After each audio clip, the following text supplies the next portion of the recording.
So, good evening, everyone, and a very warm welcome to each one of you for this webinar. Today is the last day for honoring Israel Apartheid Week, which began on March 28th. This is a global movement for mobilizing grassroots support for the Palestinian struggle for justice. Communities around the globe have come together to organize inspiring actions and events to show that now, more than ever, we are all united against racism. We are raising awareness about Israeli apartheid to mobilize support for strategic BDS campaigns to help bring an end to this system of oppression.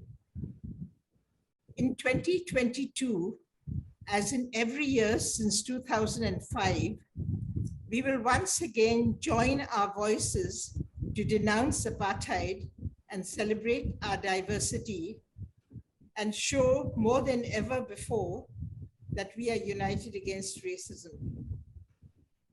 In this webinar, with liberated minds and souls, we embark on a radical process of hopeful, globalized resistance. Today, we have two excellent speakers, Seema Mustafa and Apurva Gautam, who will be introduced by our moderator, John Dayal.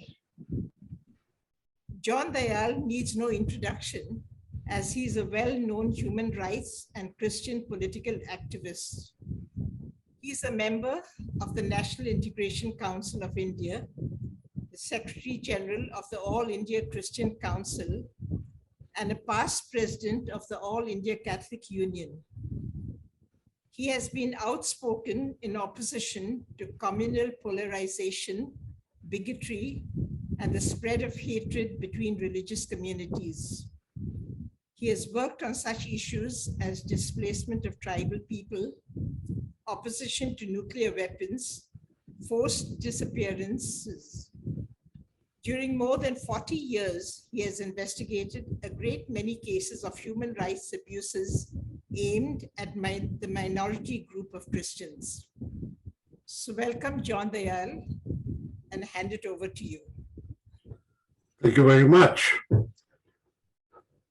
What one has learned in half a century of journalism, I finished 52 years this July, is that memories, particularly human memories, are short, and we tend to forget very easily. And therefore, it becomes important to continuously bring up some important issues which have unfortunately faced the past and continue to harass, incriminate, and trouble entire communities, entire peoples.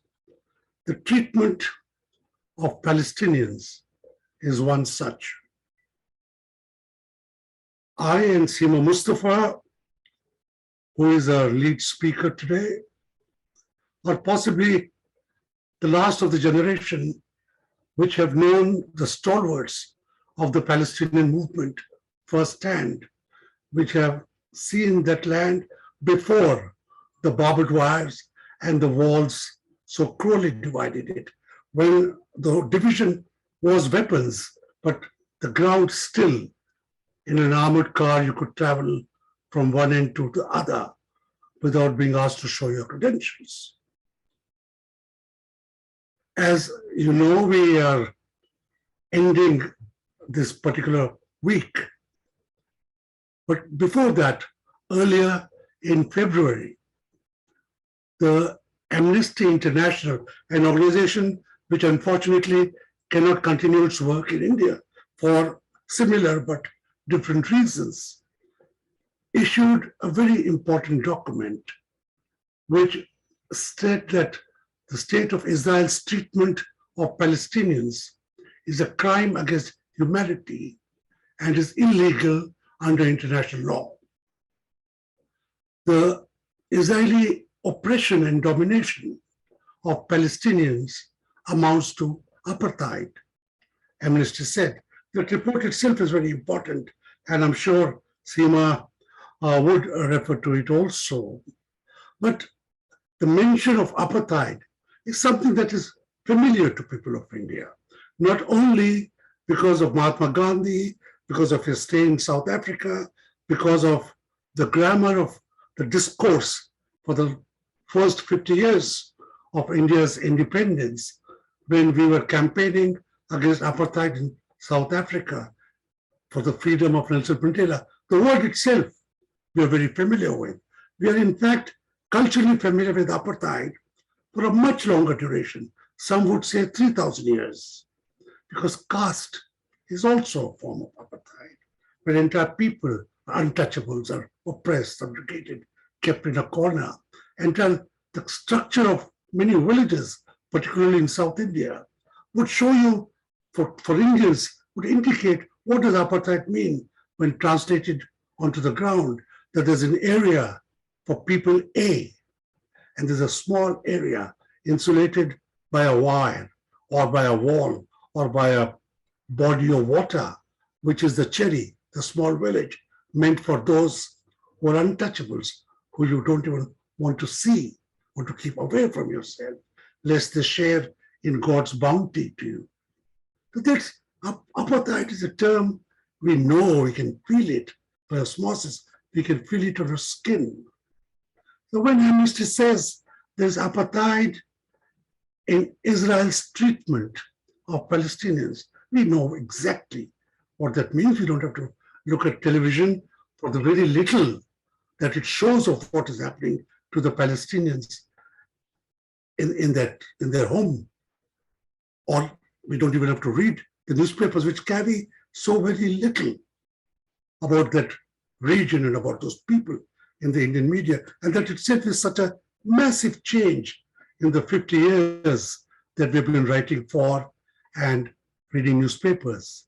So it is with a concern, a warm heart, a moist eye at that region that we organize this webinar, and it is with that experience that I invite Seema Mustafa to speak.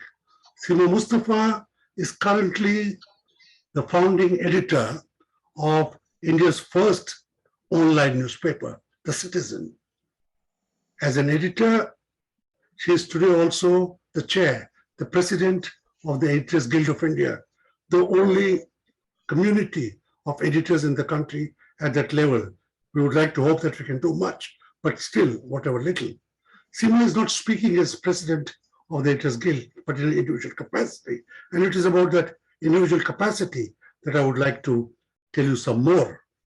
Seema Mustafa was certainly the first woman, but also the first journalist from South Asia to venture into the Middle East, into Beirut, into the region of Palestine, away from the Levant. She traveled there not riding, as people so easily do, on an Israeli tank. She did not go there paradropped with carrying a checkbook issued by Reuters or somebody else. She went there with the Palestinians, the embattled people. She saw what does this whole war on an innocent people mean. I was the second Asian to go there, but Seema was the first, and nobody can take that away from her. Her writings from that experience, and I think that experience has tinged all her writings and how she looks at other issues, be it Kashmir or the current situation of Muslims in India. A certain concern, heartfelt feeling for the victim, something which is becoming even rarer than it used to be in Indian journalism. Her writings from that and her interest in that region has also made her enemies among the powerful of that region. Her writings on Wahhabi Islam, of the fundamentalism part of it, which in a way triggered Islamophobia, which in turn is being used to whitewash every other atrocity on innocent people across India and across the world. So here is a journalist who has seen it, who's been there, done that, but been there in danger, done that with guns, with bullets flying, you could say. And when she speaks to us on apartheid, the plight of the people of Palestine, the plight of the refugees of Palestine who are still all over the world, she will speak as very few can. So with those few words, I would like to introduce to you my old colleague and my very dear friend, Seema Mustafa. Seema, the floor is yours.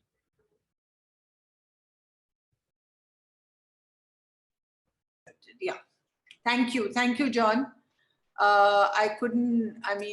As always, very, very kind words from John. And I have to say that I learned most of my journalism right at the beginning from him when I joined the Patriot and he was the chief reporter. So I think if he's saying anything good about me, it's really coming from the kind of experience that I had when he was in charge.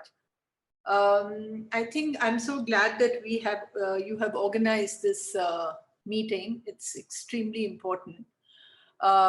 Somehow you get the feeling when we are here in India that from what was a movement when we first went to Beirut to cover the war in the 80s, and Arafat used to fly in and fly out whenever there was a problem and he had to consult with the prime minister at that time, which was Indira Gandhi. We have been squeezed into a small space and we're just some of us still keeping the flag flying. But while that might be true in India, it is fortunately, a lot of the dots are coming together in the rest of the world, where the Palestinians are concerned. It's slow, but at least it's not plateaued. It's, you know, the graph is sort of seems to be going up a little bit. I will start with the quote from Arafat when he said that, and I think it was so true what he said. And a lot of things that he has said, I was rereading him, and they're so true today. I mean, he had, quote unquote, Palestine is the cement that holds the Arab world together, or it is the explosive that blows it apart. And because the Arabs refuse to recognize it as a cement, it has become the explosive that has blown the Arabs apart, because they refuse to accept the Palestinian issue as their own. And thanks to the likes of Saudi Arabia, that never really had a moral fiber to begin with, they have been fractured and wounded by the war machinery of the Americans and Israel. I don't have to say it, but we know it. Iraq, Yemen, Syria, Libya, all systematically destroyed, neutralized. Iran is under constant pressure, can barely breathe without feeling it. Egypt and Turkey are countries that speak on occasionally, but have lost their power and haven't grown to become powers in the region as their leaders, various leaders always wanted. And even those who now determine the landscape for West Asia continue to nurture Saudi Arabia and its complete violation of human rights within and without. And because the Arab world refused to recognize Palestine as the cement that could hold it together, as an issue and as a struggle for which the Arabs should have fought, even during the war in Beirut, when even countries like India did not have diplomatic ties with Israel, and I'm talking of 1982, 83, the Arabs continued to discriminate against the Palestinians. I remember I was so surprised that when we didn't have diplomatic relations, thing that John has referred to, when I was sort of literally being smuggled across the Bekaa Valley into Beirut to cover the war, which was in full swing then. I spent about 4 nights in the Bekaa Valley under the orchards while the bombing was going on. And the Palestinians showed me, and I said, well, the Arabs are giving you a lot of help, they're giving you a lot of food, they're giving you whatever you need. And they said, you really believe that? And they took me to one of many of those little sort of warehouses or rooms packed with Arab goods. And one of the Palestinians just reached in and he pulled out a random tin and of dates, I think it was, and he opened it and it was crawling with maggots and he threw it. And the anger in them against this kind of charity from the Arabs coming to them with torn clothes. And then I was shown piles of clothes which had been worn and reworn and torn and then sent to the Palestinians as charity. And it was just amazing and something one didn't really expect or understand immediately at that time. And that's when I started looking at the Arab world very closely insofar as the Palestinian issue was concerned. The Palestinians were progressive, secular, courageous, an amazing brand of Arabs. Literally, I'm saying brand because they're just so different from many others, other nations.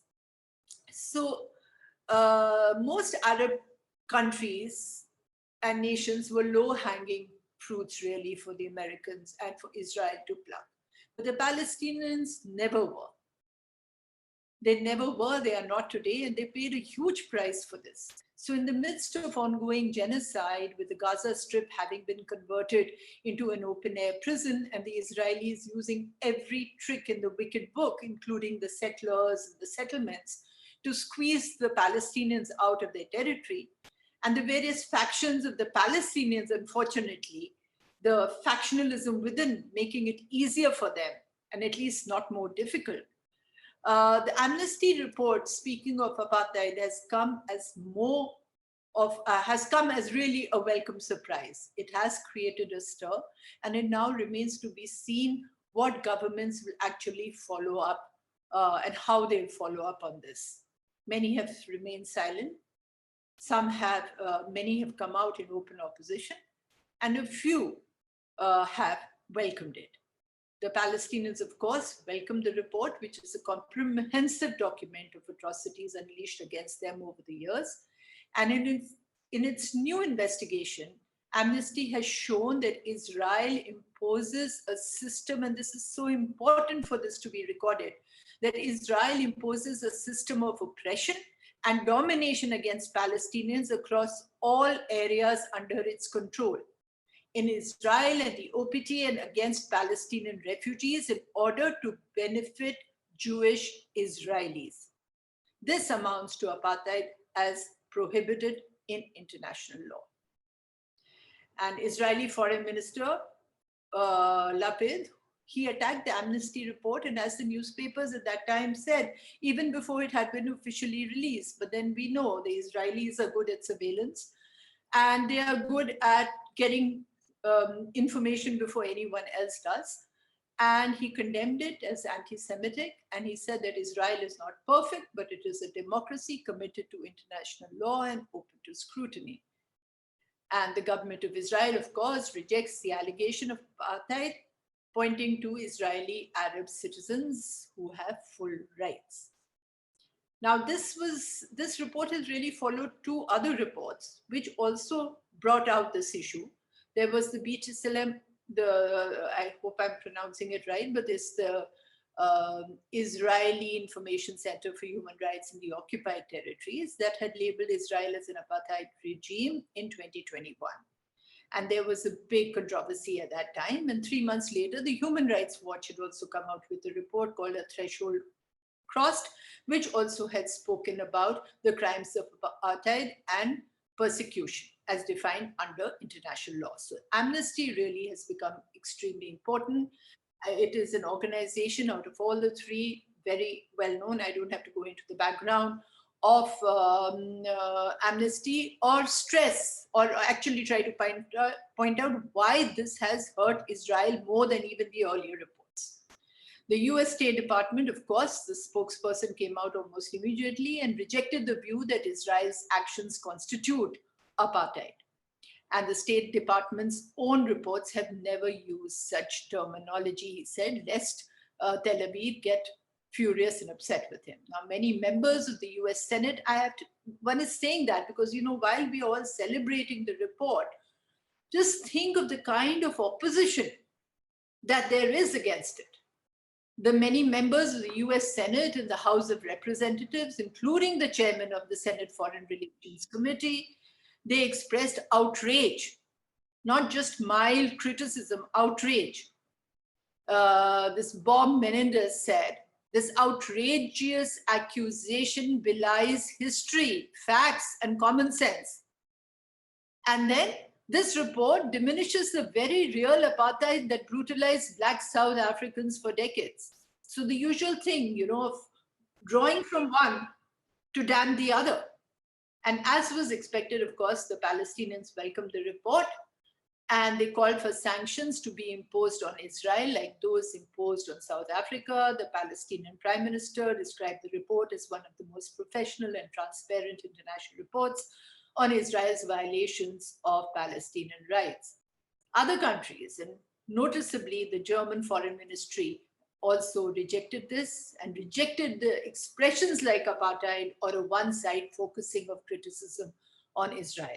Fortunately, and the Central Council of Jews in Germany, again, you can see the significance, labeled this Amnesty's report as anti-Semitic and called on Amnesty's international German chapter to distance itself from it.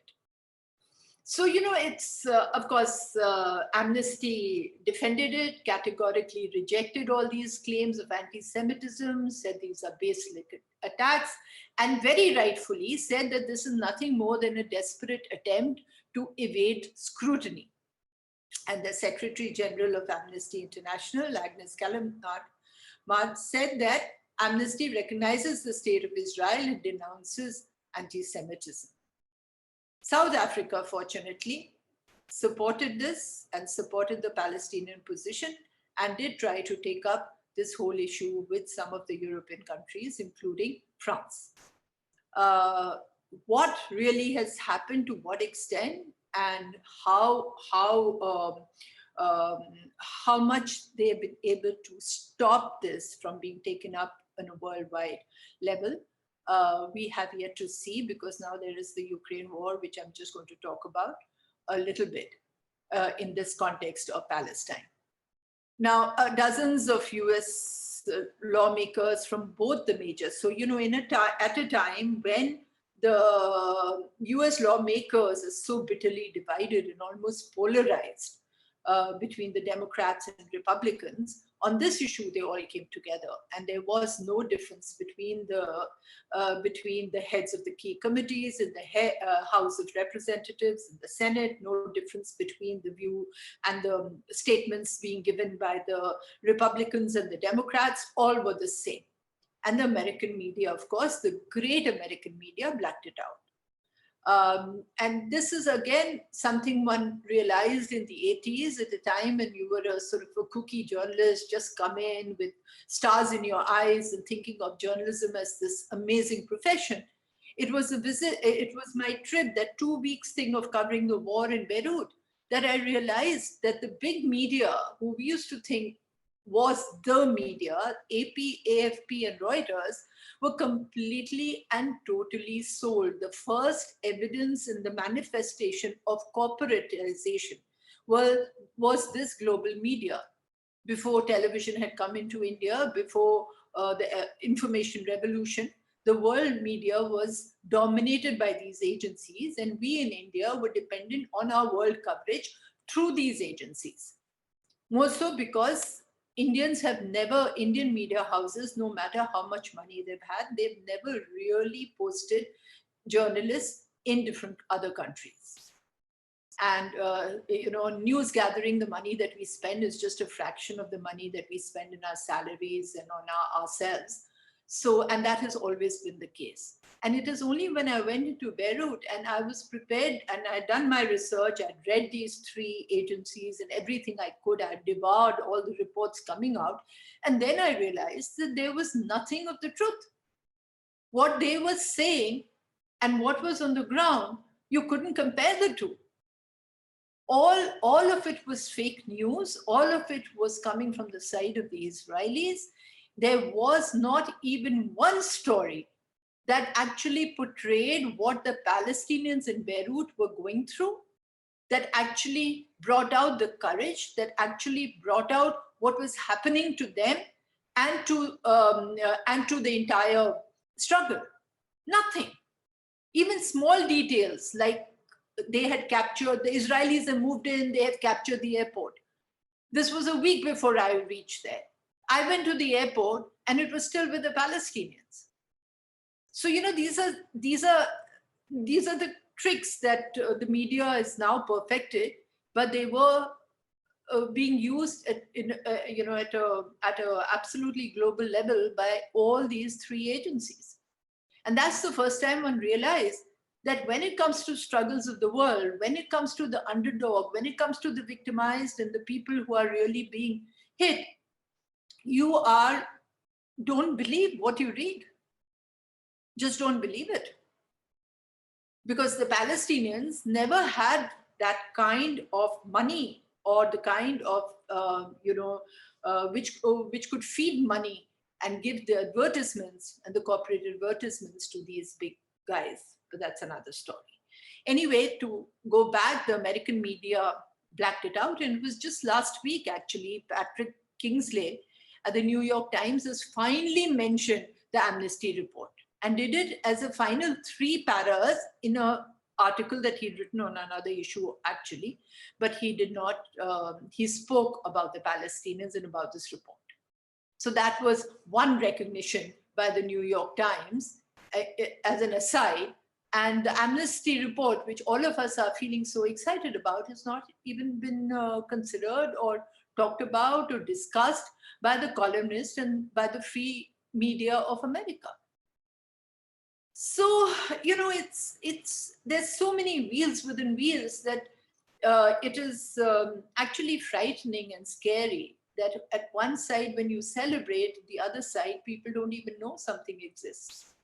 At one side, when you say that, okay, there's a big organization that has talked about it as being apartheid, there is all these other powerful countries, including the White House, including Israel, including the EU, who come out and say, well, this is all wrong. So again, except for the global South and some support from Africa, not even the South, the Palestinians seem to be a little bit on their own on this again. And that is at a time when the Amnesty study, it lays a solid groundwork for holding Israel accountable within the flawed framework of international law. And it makes forceful recommendations. Quickly, I'm going to rush through this. One, Amnesty has joined the Palestinian groups in urging, and these are so important. All of us in this group who've been following it, you can see the kind of headway being made here. It has joined the Palestinians in urging the International Criminal Court to investigate the commission of the crime of apartheid, and for its prosecutor to consider the applicability of the crime against humanity of apartheid within its current formal investigation in the West Bank and the Gaza Strip. And then it is given, secondly, that the ICC does not have territorial jurisdiction in Israel. So Amnesty is called on the UN Security Council to refer the entire situation to the ICC or establish an international tribunal to try the alleged perpetrators of this. 3, it has added that the Security Council must also impose targeted sanctions such as asset freezes against Israeli officials most implicated, and a comprehensive arms embargo on Israel, which is what all Palestinian friends across the world have been demanding for a long, long time.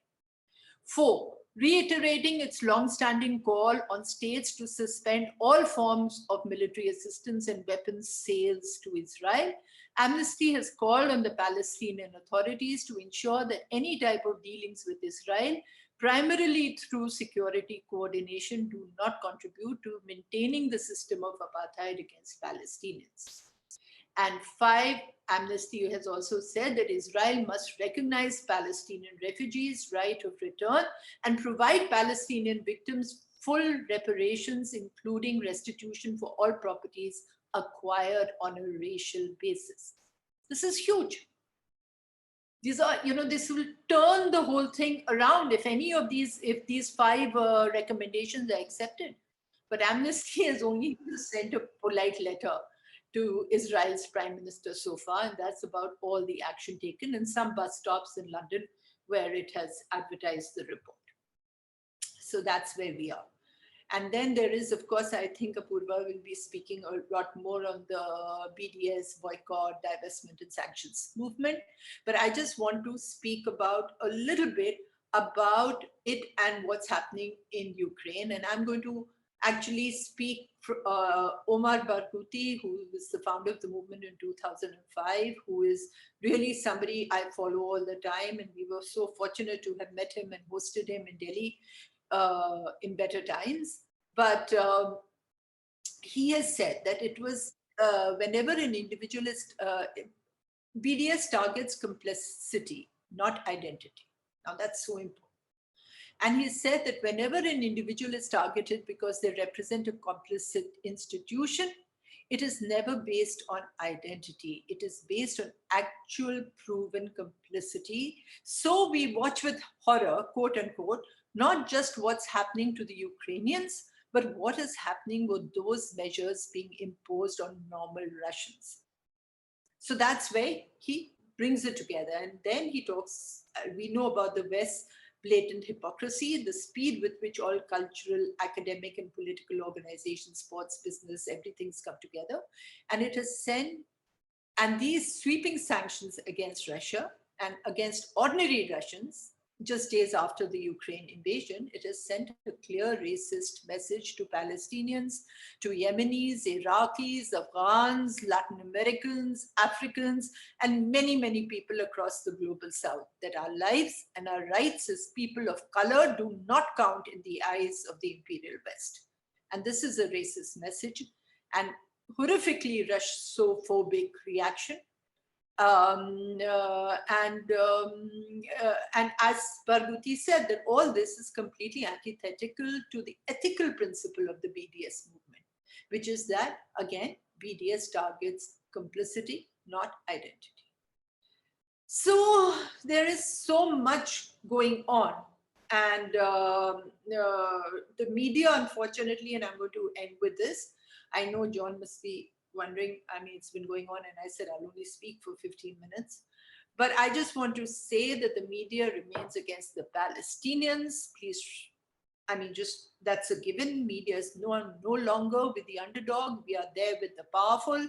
Ever since the American journalists drove into Iraq, embedded in the tanks, from that time, we have openly admitted that we are part of the rich and the powerful. And we are definitely not with the victimized, whether it comes at the national level or whether it comes at the global and international level. And this is one of the biggest challenges before us, because more and more the wars are being fought on the basis of perception and propaganda, and less on what is actually happening on the ground. You have the Ukrainian president addressing every parliament in the world as he claims his country is being bombed out of shape. So we really do not know what is the truth, what is the lie. And yet, we, the Palestinians, do not control the media at all. And this is really the biggest tragedy of it all, because they're losing the perception war also at times. It becomes very difficult for them to struggle through it, regardless of all the global lineup against the Palestinian cause. But then again, I think the dots are being joined. I think the BDS movement has been very, very successful. I think the Arabs in their state are now realizing perhaps the truth of what Arafat had said at the beginning. And I'll end with his other quote, that now the Palestinians have been doing so, but should do so, choose their friends carefully, because your enemies will choose you. Thank you. Thank you very much, Seema. Really, you could have gone on if you wanted to, and we will come back to you with some questions, some loaded questions have already been asked on the chat, and I think I'll refer to them later. But may I now call upon Apurva to take the mic. Apurva is, and I had requested a bigger dossier on her. But unlike Seema and the rest of us, on whom if everything else fails, we can always ask the local police to give us some more details. Apurva is the Asia Pacific coordinator for the Palestinian BDS National Committee. She has studied sociology at different universities across Delhi and Bombay and has been involved in social justice campaigns in India.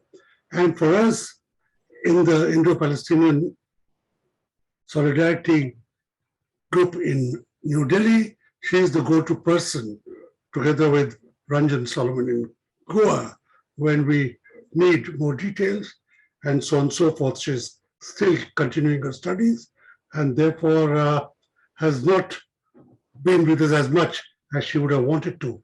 But I'm so happy that she's in a position today to respond to the insights that Seema has brought and to possibly answer a couple of questions Seema has raised in her address. I hope I'm clear and audible. Thank you, John and Seema, for this very, I should say I've missed this. I've missed a conversation like this. I've missed to hear from people like Seema, this kind of analysis of what's going on around us. But I come to this discussion as someone who's been working with the BDS movement for the last 5 years. And I want to share a few things that have come up, that I've learned, some sort of conceptual things about organizing in movements, especially around the question of apartheid, because it's really great how Seema has put it all in the context. So I can then come in to kind of also talk about what this means for the movement. And then I would come to more specific questions of how are we organizing BDS in India and in Asia, and if people are interested, how they can join it and support it, those kind of things. I think what we are seeing right now, and I think as people in India who oppose right-wing majoritarianism, we felt for a while a huge bleak cloud around us. And I think it's very difficult to continue struggling, doing what we do without knowing an end in sight or without seeing a glimmer of hope. I think I'm really privileged in that particular sense because I work with people who have been doing this for all their lives, and their parents were doing this and their grandparents were doing this. But now they are seeing the results in a way that the world is stopped to watch. The idea that is the framework of apartheid and its applicability on Israel is something that drew from the South African anti-apartheid movement. And many of you would know the 2001 Durban World Conference, which went parallel to the UN Conference Against Racism.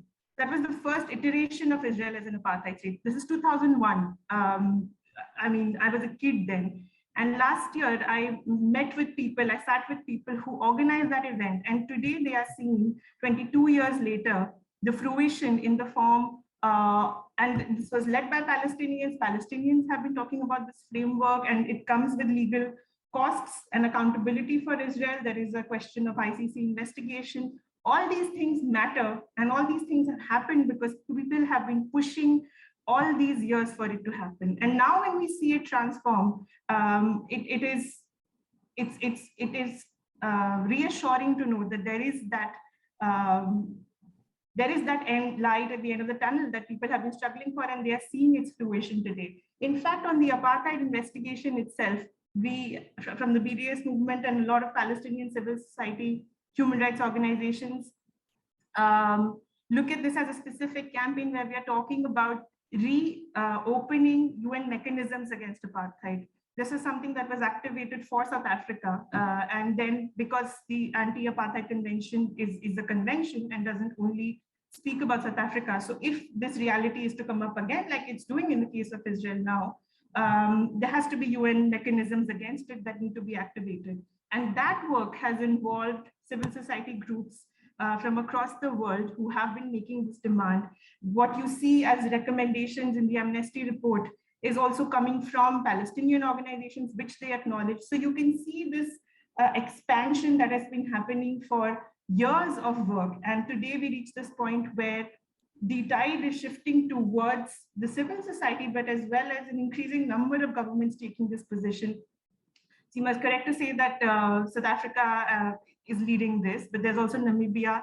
There is the Malaysian Prime Minister who last year in the General Assembly spoke of Israel as an apartheid state. So I'm saying that this circle is expanding. And I think between the time that we're talking about in the 80s to now, what has really changed is that our struggles, because of the world order we live in, have been fragmented a lot more. And I think it's become harder and harder to kind of look beyond what's happening around us. But I think if we have to imagine a new kind of internationalism, which emanates from the South, Palestine has to be at the heart of it. And in fact, one of the key steps of this anti-apartheid movement has been the Global South solidarity response that came in 2020, where MPs and ex-presidents and civil society leaders from Latin America, Africa, and Asia first took the Palestinian position and then spoke about Israel as an apartheid state, which allowed many more doors to open. So first of all, I think that in the midst of this despair, I think it's even more important for struggles to connect, for us to reach endpoints of those, and new internationalism that could perhaps invigorate everything we do would have Palestine as its center. And now I want to come a bit to the specific campaigns we do. Like it was mentioned, I'm a coordinator for the Palestinian Boycott, Divestment and Sanctions movement.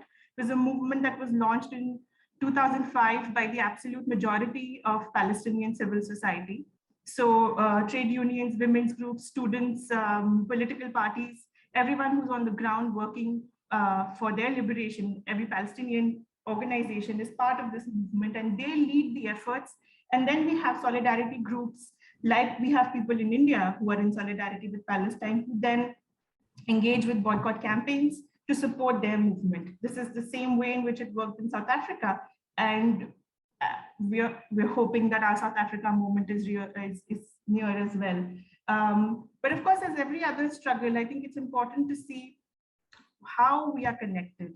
The question is of intersectional movements, which means that how is it that what connects us and Palestinians, along with the idea of an internationalism, of a solidarity. I think for India, those links are absolutely clear. And I think for the movements that we are engaged in and for the change we want to see, this connection is ever more important.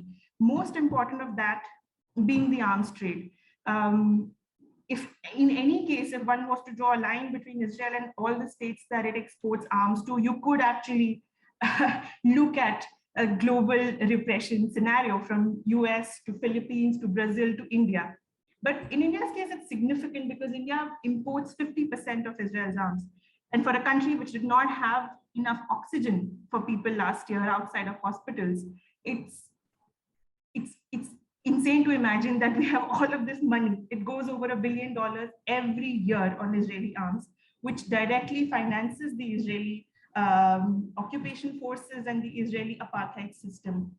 One part of it, and a significant part of it, since last year we've known is the, we've actually known from before, but last year the Pegasus project made it very clear that among the people targeted with that cyber weapon, as in fact some people call it, were journalists, were dissenters in India, were people who were in opposition, who are critical voices.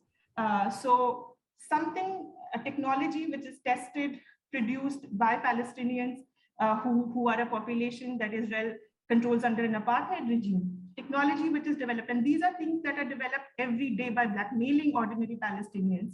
And then it's exported and it's used for repression from journalists in Mexico to Amnesty International workers in Israel to journalists, activists, people in India. And I think this connection of repression is something that we must keep at center when we think about this kind of effort we want to build in solidarity. Another key kind of connection that India and Israel have is the whole area of agribusiness. And we've known from the farmers movement how much this is about corporatization of Indian agriculture, which is the issue which has been at the heart of 30 years of agrarian crisis. And in fact, I'm sure many people know here, but if not, I'd love to share that it was an Israeli company which was first to introduce contract farming back in 1998 in Andhra Pradesh. Since then, many companies have done that, but Israel is very much part of the same corporate structure that farmers are opposing. And these are the same companies that steal water from Palestinians, that destroy Palestinian villages. And then they come to India and they talk about building sustainable agriculture, but we know what that stands for. Because we've seen enough corporations talk about sustainability, but instead make life completely unsustainable. There's not just me, there's research that's been work done around this. And in that sense, and in India, what's been also significant is the cultural and academic boycott. In fact, the first concrete boycott effort that started several years ago was with artists and writers, academics who came together to boycott Israeli academic and cultural institutions. And this becomes even more important, like it did in the case of South Africa, because this is the first casualty in a situation like this, because Israel would always say this is nice and this is all cultural, this is music, this is academia, but no, these are Israeli universities produce the technology that make Israeli weapons. So this constitutes a part of whitewashing apartheid. And this is the kind of opposition that we've built in India, and we've had artists, like Zakir Hussain, who was approached by activists, many of whom are present here, and was requested not to perform in Israel, and he didn't. Just like people didn't perform in apartheid South Africa in the Sun City. So these areas of cultural and academic boycott, of agribusiness, of security and arms trade are very concrete areas that affect our lives and also affect the lives of Palestinians. And these are grounds for building very active solidarity work that we've been doing, campaigning. And at the same time, I think this very importantly ties up to, like I said, a new form of internationalism that we must imagine, that must be emancipatory, and that must come from a spirit which for us at least starts from Bandung to Durban to where we are today. And I think this apartheid report, this framework, its popularity is along that way. And I hope through discussions like this and through campaigning, we can strengthen them even more. I'll pause here, and I hope people are interested in campaigning with us, which I can provide more information for. Thank you very much, Apurva. So you two could have easily continued. In fact, we are not running short of time. We have another 40 minutes to go. But I hope that will lead to a more detailed conversation between those of us who are here and the two speakers. One question that has been asked, I think more than once in the chat box is, what is India's response to this absolute fixing of guilt and culpability of apartheid on Israel? What is the response of the government of India? We know by reading papers and not being able to find very much that the media, as Seema said, has totally ignored it. It ignored it when Amnesty made its statement, and in the 6 weeks since then, it has continued to ignore it. Yes, Seema, it's basically to you. Okay. So, with the government of India, we know now that for years, for several years, I'll come to the present later, but we've been improving our ties with Israel. We had one of what I feel was a watershed visit of Advani to Israel, where entirely a new level of cooperation was launched. Many of us in the media didn't take that meeting as seriously as I think it should have been taken at that point in time, because it was not just a visit. It was a visit that took strategic partnerships, declared or undeclared, to another level altogether, and it has continued since. All governments have continued it to that extent. But what we have today is now a very deliberate marginalization of the Palestinians, even in our foreign policy. Earlier, we did pay the lip service, even if Advani went to Israel, somebody went to, or he went to Ramallah or moved around from there and came back, or somebody else went. Now we don't need to do that. there is nothing very, except for an occasional, gesture, we don't even bother with that. And so the Amnesty report is something that we, who were such champions of apartheid with South Africa, who have always, our foreign policy had taken up struggles across the world, which in fact, it was based on supporting such struggles and such voices across the world. Today, we have not even acknowledged the Amnesty report. And as far as we are concerned, it doesn't even exist. And it is such an important report also, because why Israel is terrified, I just wanted to add this point, is terrified of being designated as apartheid. It's not that it's been easy and it's a walkover, because it was a demand coming out of the BDS movement, as Apurva said, and it is a demand that has been now actually put into a context and a perspective in the Amnesty report. And if you're declared an apartheid regime, then you come under the purview of international law. It is something it is very, very tangible. It is an actual violation of rights. And you are totally liable to be tried for it. And that is there. Now in black and white. New Delhi hasn't recognized it. What more do you want me to say? No, indeed. And there's something arising out of the weapons trade. The entire Indian machinery for spying on its own citizens. I mean, it's a dirty little deal, Everybody knows it's a dirty. Now it's with the courts to say it, so we'll see. But surveillance, all the things that the Israelis have justified with the Palestinian struggle, and of being able to successfully portray themselves as the persecuted nation with the support of the propaganda and the most powerful propaganda machinery of the world, controlled by the Americans. They succeeded in doing this for a long, long while, which is why this report now actually opens another path. It has actually busted that myth. Whether they like it, or whether people come together, or whether the people support the Amnesty report or they don't, it has, with evidence, investigation, actually busted that myth of Israel being a persecuted state and taken it to the new realm of Israel being an apartheid state. So this is where we are. The transition, it's not even a transition, it's moved from one to the other. Now, how this plays out in geopolitics will take a little time, but it'll have to. It is not something that it will be ignored.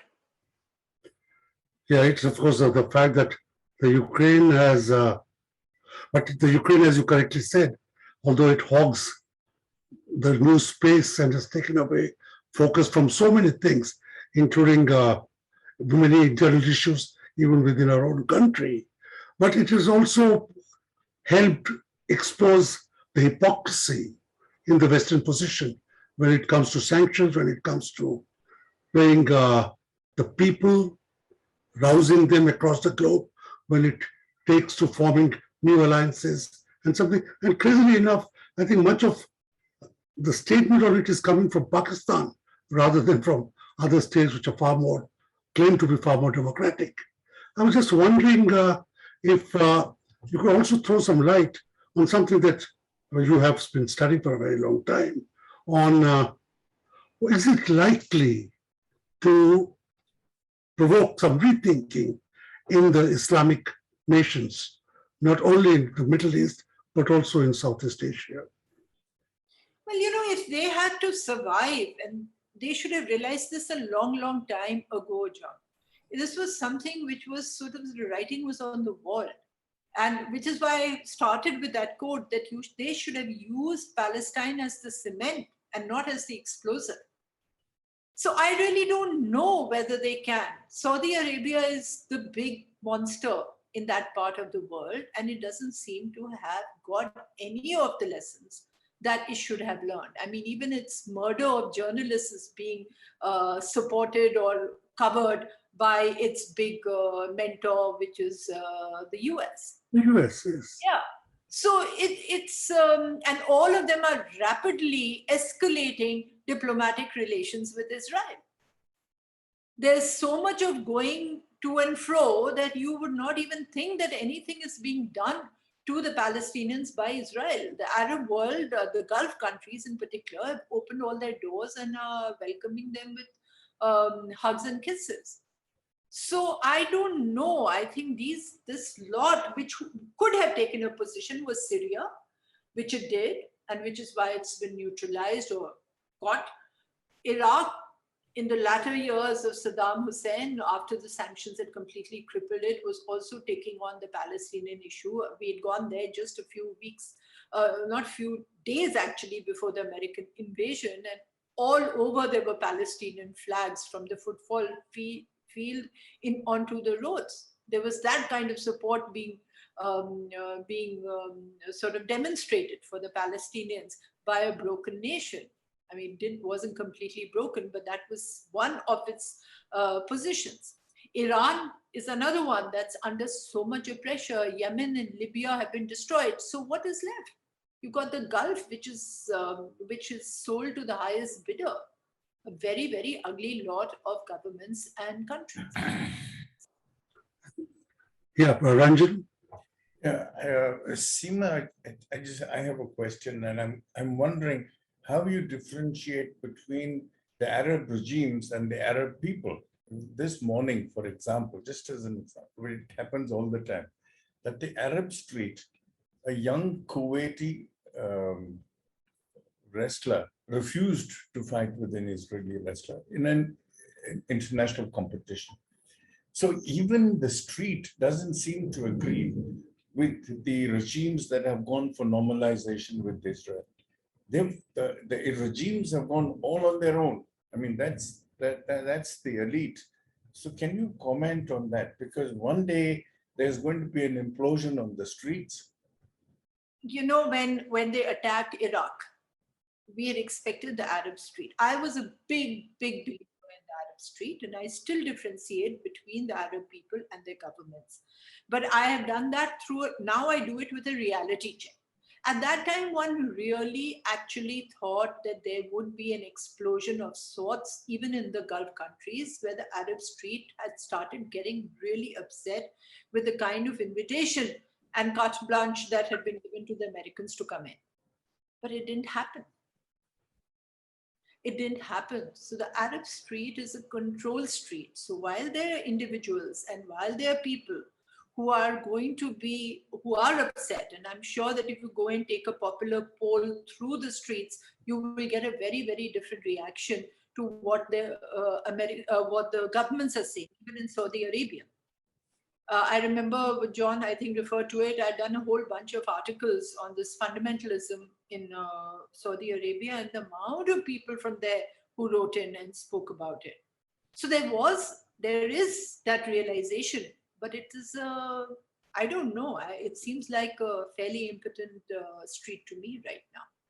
And I don't think it has the ability to either pressure the governments beyond a point, and or actually even want to pressure the governments, which I think is a bit of a problem. Yeah, I suppose so. Also, like many others in many other countries, they are also quite scared. I mean, all these monarchies and royalties, they keep a pretty sharp eye on their own people, possibly with Israeli equipment.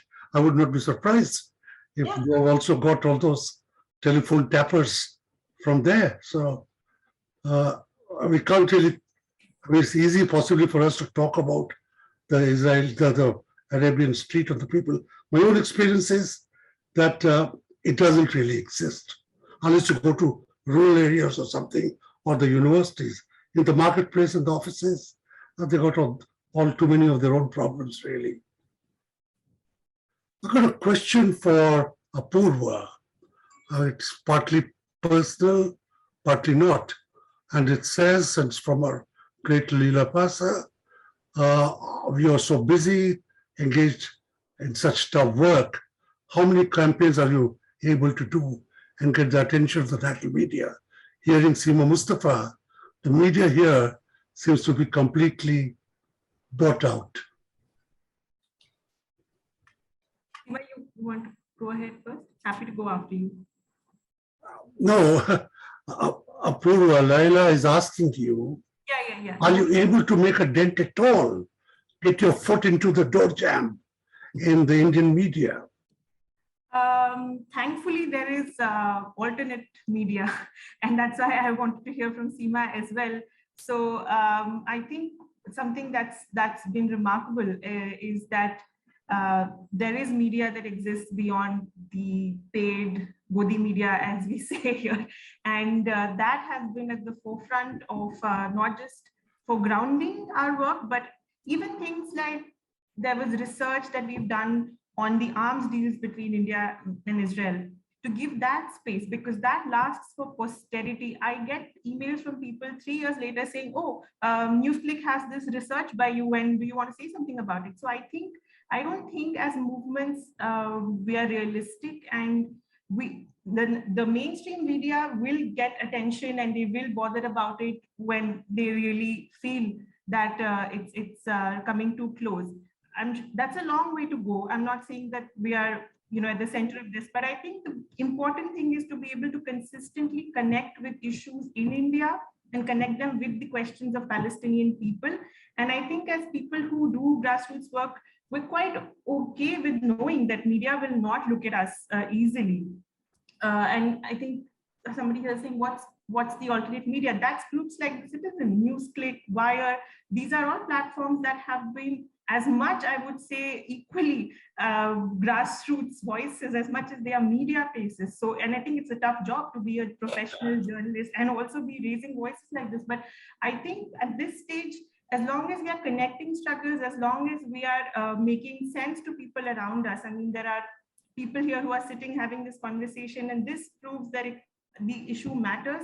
And when the farmer struggle was going on, the Palestinian groups were sending solidarity message to Indian farmers who were in the streets.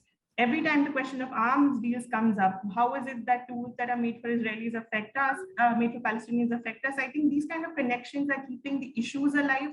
And there are platforms of the alternate media that are giving it space. So I think I'm not saying that this is mainstream, but we all are realistic. And BDS movement used to be called a fringe in 2007, and now it's the mainstream solidarity movement of Palestinians. So we have patience and we have time, and we'll keep doing this till it becomes mainstream. Yeah, inshallah, one would say in this month of Lent and Ramadan. But there are other issues. I mean, we laugh it off and we talk of alternate media. But the point is, you have to reach out to the people. And alternate media does not reach out to them. I don't even know if how much are we making noise in, let us say, the Urdu media. Till some years ago, there used to be reports in the English media about what is being covered in the Urdu media. And unless now you sort of delve into it yourself, you haven't a clue if, for instance, the Palestinian issue or the Amnesty International report has been covered in the Indian Urdu media at all. I'm not too sure. Normally I would phone up a person or two, or I can read Urdu with great difficulty, but I was aware of what they were covering. Are they covering now? Are people in, say, Hyderabad or Madras, Chennai, or in Lucknow, or in Jalandhar, are they getting to know of Amnesty International's report? And this is a question to both of you.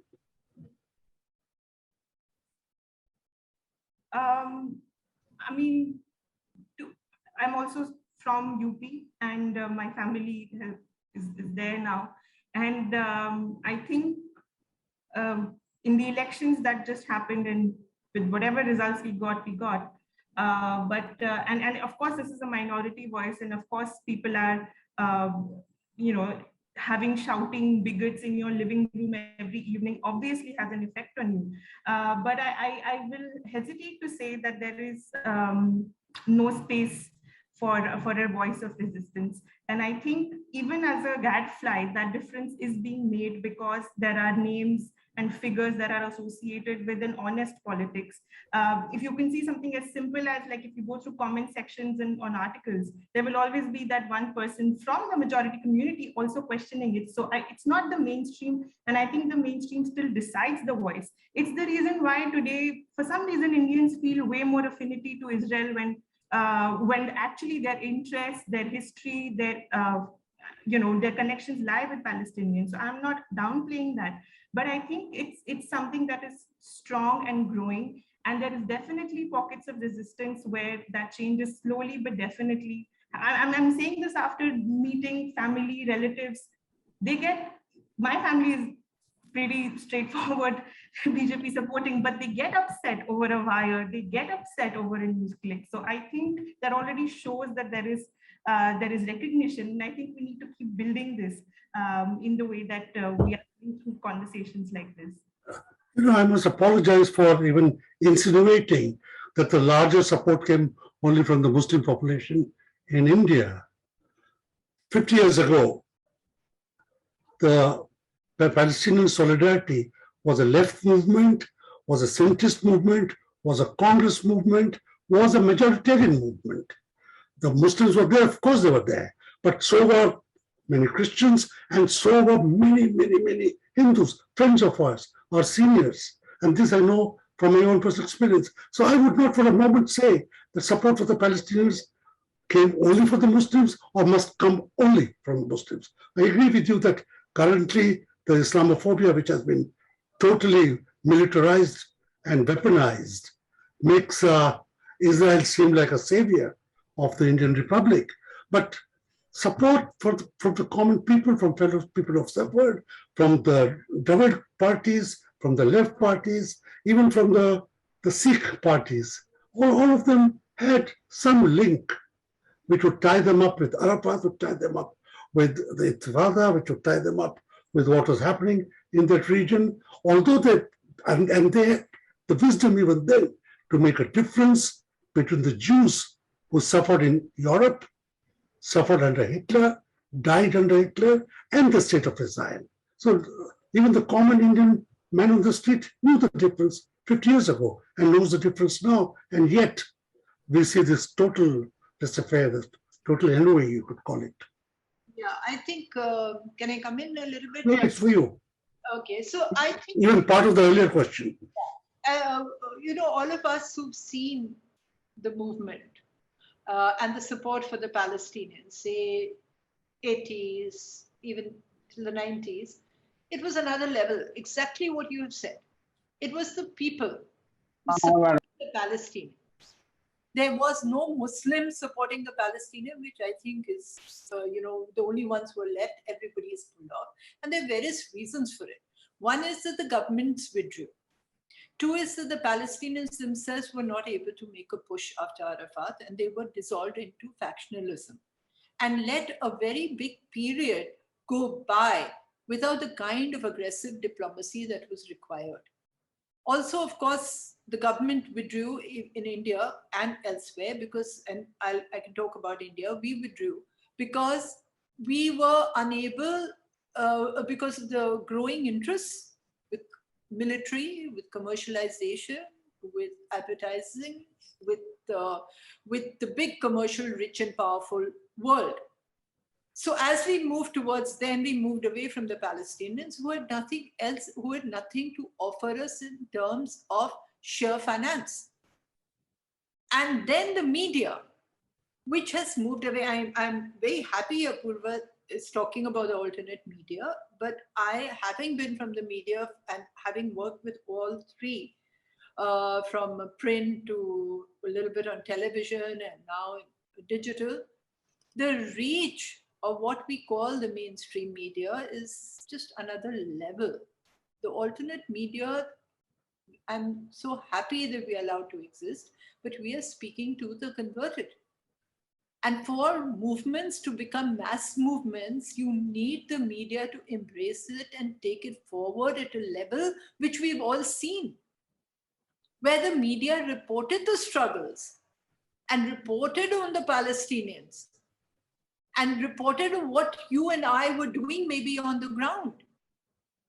That is not happening. That is me writing for The Citizen, you writing for NewsClick, John writing for, so you're writing in those 3-4 organizations with a very, very Converted.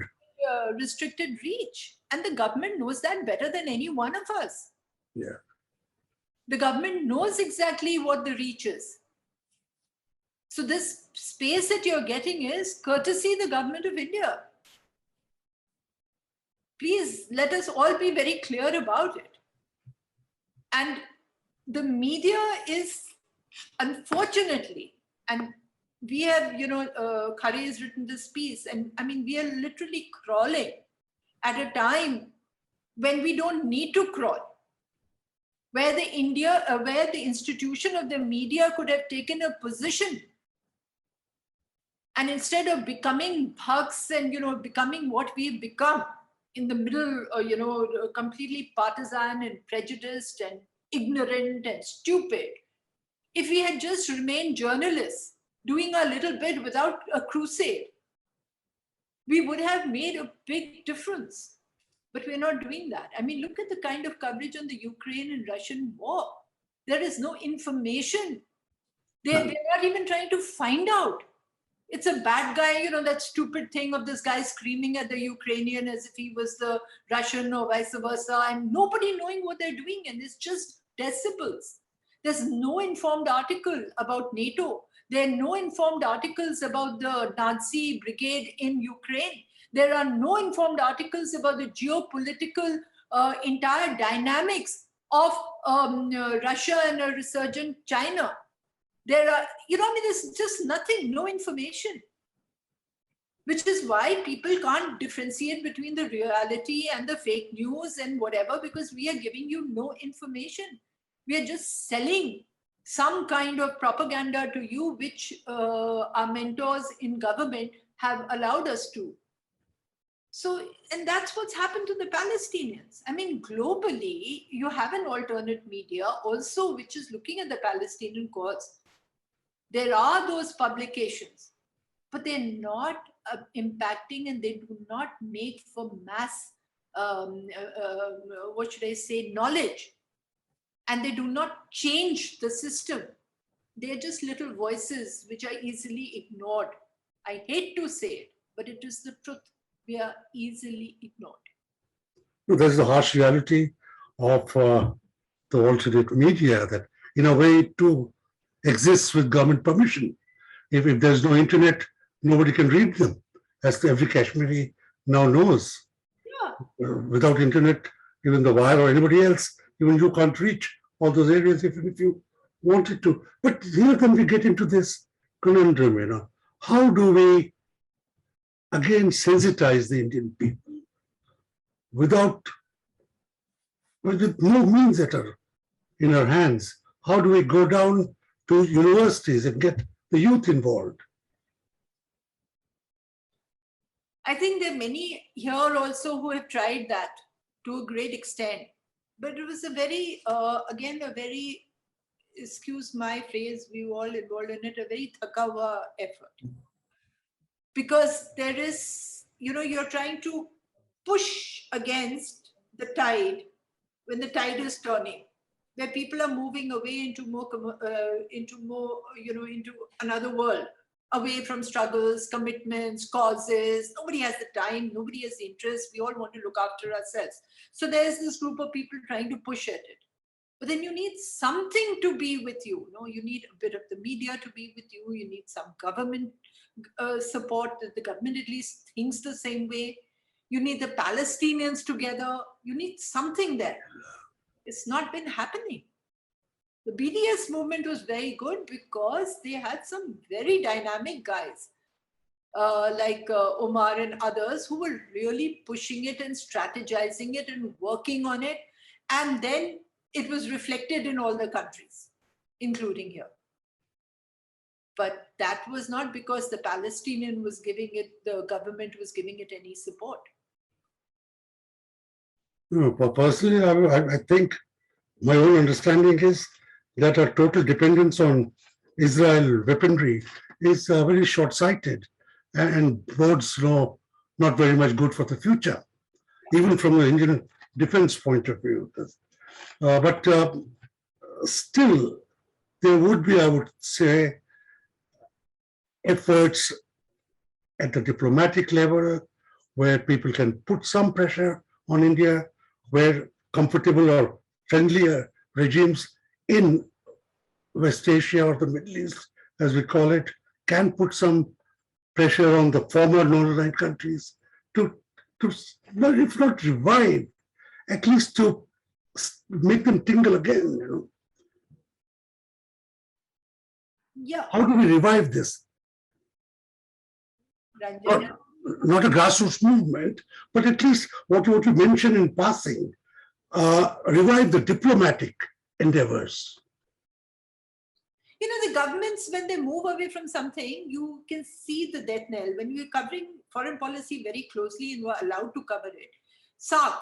Now, South Asia seems such a great initiative, South Asia to come together.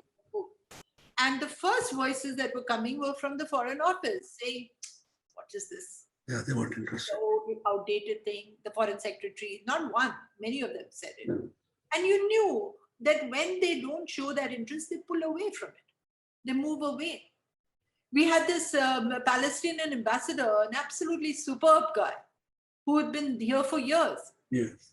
And Sybil was the foreign secretary and threw him out and sent him back just for some story that had appeared in our paper. And he insisted that he had leaked it. Such a dignified, solid, complete, I mean, what a man. And this little foreign secretary just called him and said, I'm going to get rid of him. Just because he was not parroting what you wanted him to parrot, because he was there was no respect for the Palestinian. He could have done that to the Israeli ambassador. No, I couldn't. What he did to the Palestinian. And he felt very macho about it. So we had this Foreign Office also plays a major role in all these issues. Yeah. And when it pulls back, then it pulls back completely and doesn't allow that environment to grow. And Mr. Sybil today, of course, is sitting quite in the lap of the big powers of our own country. John Ranjan is going on, wants to say something. I think they're people. Hello, Ranjan. I could not see your hand. I saw it suddenly. Okay, okay. Ranjan, are you there? You're on mute. I'm not on mute. No, Ranjan is. No, I said, you know, when the question I was going to ask was already answered by Seema in her comment, so I'm okay. I'm fine. What was it though? No, you know, the general politics of Indian politics and its inability to actually tackle Palestine as a question of justice, as a question of international human rights, as a question of international humanitarian law. You know, I mean, just look at what's happening in Gaza. We don't even have a comment on it. And, you know, the regular demolition of houses, the frequent raids and now the Palestinians are reacting. I mean, and now we will say that they are violent people. You know, they are terrorists. No, they're not terrorists. They can't stomach this any longer. So for us to label them in any way is absolutely wrong. But we're labeling them, and our media is labeling them, and our media presents those reports which shows Palestinians in a bad light. But they never talk about the terrorists who, for me, are the Israeli army. That's a terror army. It's not an army, it's a terror army. It's there to terrorize the Palestinian into absolute submission, nothing else. You want to bring them into submission. And so you terrorize them. And this is what is happening all the time. Look at the number of settlers who go around supported by the soldiers. So every settler who goes and does damage to the Palestinians is backed by the army. They are actually there to back them, to protect them. So you are protected for criminalities. This is what is happening. And here's a country which once took positions on these kinds of issues, silent. And that's terribly, and you brought it up with how the media has also reacted. But there's one thing that I must, I want to raise. We're not going to get a mass movement, Seema, coming out of all this, no? But at the same time, will a small category of people begin to influence and shape thinking? This is also what happened in South Africa. I remember the year before apartheid, before Nelson Mandela was released, I was in one of the townships in South Africa. And I asked one of these young people, I said, what do you see of the future? And he said, there is no light at the end of the tunnel. And the year after that, Nelson Mandela was released and apartheid came to an end. So I think we should also believe that, struggles can... Of course. Yeah, so, and there are struggles. Palestine is not like it's peaceful. It's not reported. But every village, town, there are young people who are resisting with courage. It's impossible to believe that kind of courage. They call it sumud, or, steadfastness. They are steadfast to the struggle, and they're willing to give their lives for the struggle. So I think that's the hope, that struggle, the BDS, and that's an important thing. We shouldn't give up on that, So I think you combine the armed struggle. I mean, whatever is called violent, that is also a way, that is legitimate in the context of oppression. That is legitimate in the context of occupation. Sorry, I should. No, I don't think there ever has been a doubt about the courage and the steadfastness of the Palestinian people. From when they were physically fighting to when they were studying and developing intellectual capital. It's not a reflection. The total lethargy of the rest of the world is not a reflection of the courage or the intellect or the commitment of the Palestinian people. It's our fault, really. But I was going to talk of something slightly different from what Seema said. And I think if you go to the Sybil, this Sybil is Kapil Sibal, is the Congress Neta's elder brother. He, as she said, took upon himself to very harshly treat the Palestinian ambassador. And today, Sybil is one of the intellectuals assisting the BJP and the PMO. He's the one who's mobilizing central retired IAS officers and IAS officers to counter the other IAS officers who are challenging Mr. Modi. So he's quite part now of the ruling regime. And from there, 40 years ago, the Palestinian support in India was led by some of our brainiest people, great intellectuals who spoke in parliament, in the universities, professors, theoreticians, vocational scientists, and of course, many, many, many journalists in the Palestinian solidarity movements that were all over thing, together with also the IPSO and other movements. And I think that is something that we can try. We have, although I did mention universities, but we can again try and reach out to the faculties of various universities, to retired officers, to this group of IS and IPS and IFS officers who are a ginger group or a think tank and take very, very nice positions at great risk to themselves against our own fascism that we face. I think we also need to reach out to them and get them on our side, because without rebuilding a new, not top heavy, but getting all sectors of people together, just keeping up with what is happening in Palestine today will become very difficult, but what with the mainstream media not helping us at all.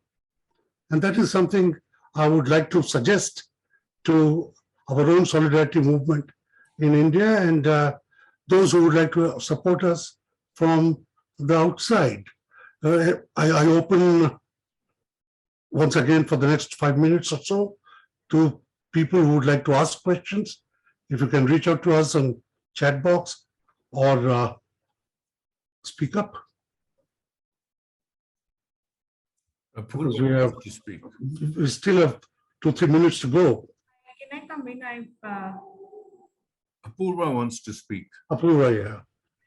For a bit. I just want to point out, because a lot of people have raised this in the chat as well, that we already do have in campuses with students groups from the left.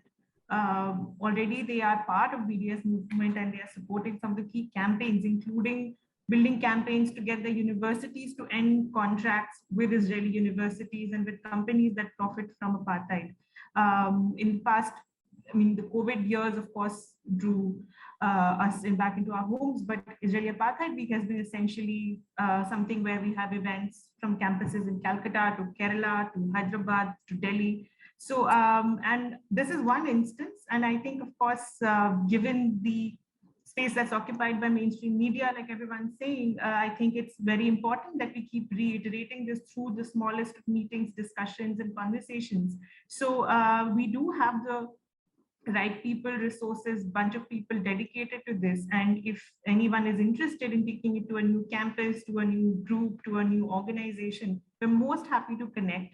And I think it's a small section of people, but it's an ongoing struggle. And I think the question is how to strengthen it, even if there is not the kind of attention we would like for it. But I think we know this because we don't have a government that favors the existence of critical voices in India. So it goes along with all other struggles in India. And I think it's existing.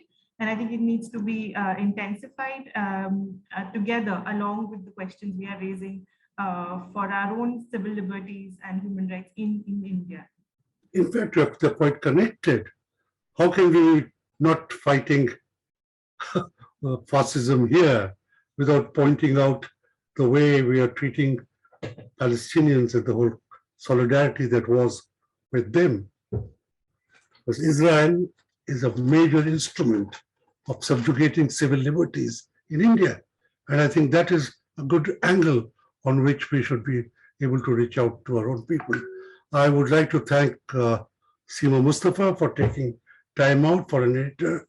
This is the working time to bring to bed our own paper.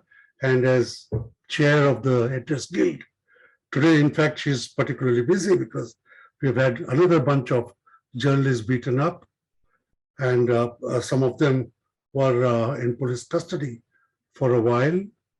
The many issues that occupy her mind, but she found time for us because, as I said, this is an issue very close to her heart of people who are oppressed by a smaller group of entitled people, empowered people, rich people.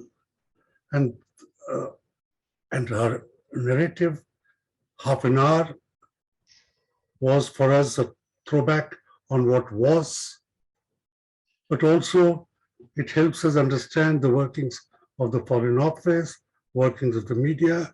And I think this insight is also very important as we continue our work. Seema Mustafa, thank you so much from my side. There will be a formal vote of thanks. And Apurva, as usual, you never cease to amaze me with your energy at half my age, if not even less. Thank you so much indeed. Thank you. Thank you. There is a formal vote of thanks. Are you asking me to go on, John? Yes, indeed. Okay. Yeah, I mean, as John said, it's a formal vote of thanks because he has thanked both the speakers from the bottom of his heart and given a gist of what they did. But before I come to the formal task of saying thank you, Seema, and thank you, Apurva, I mean, I have one small comment which I refrain from putting on the chat box or in the discussion.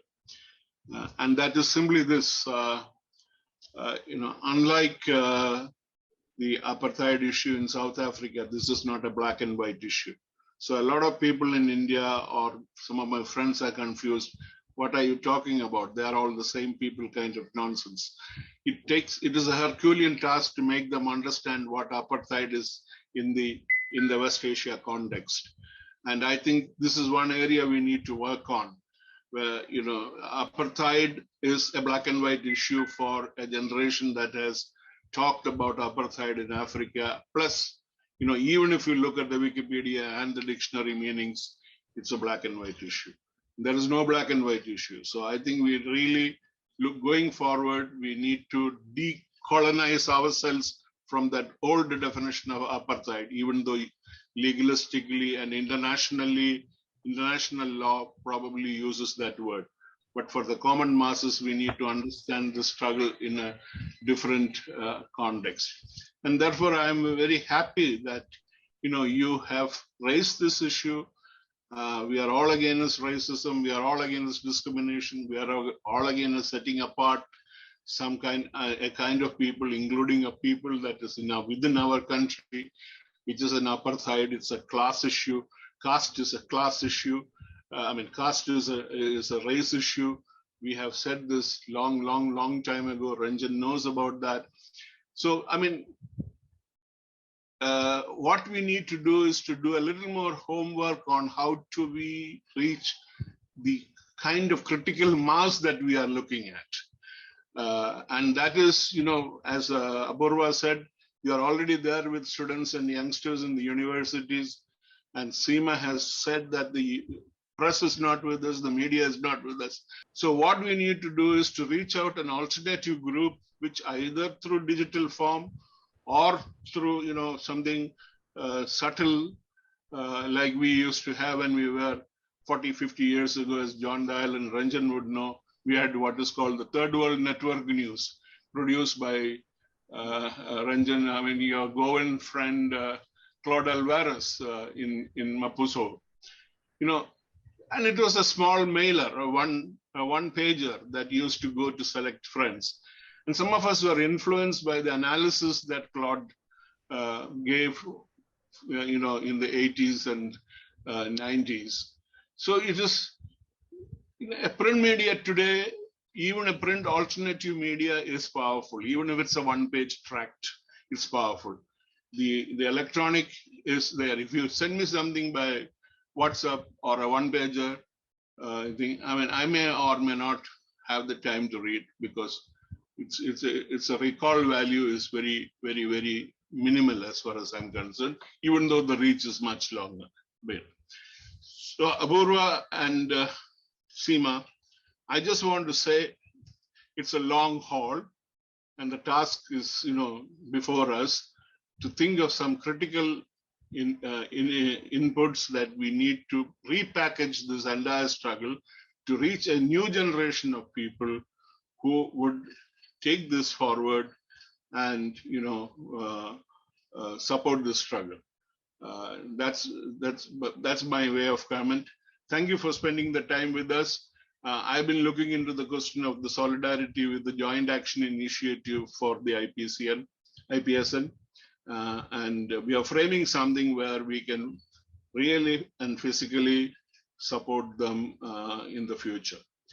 Thank you all for inviting me to this. Thank you, Ranjan, for asking me to be part of this movement.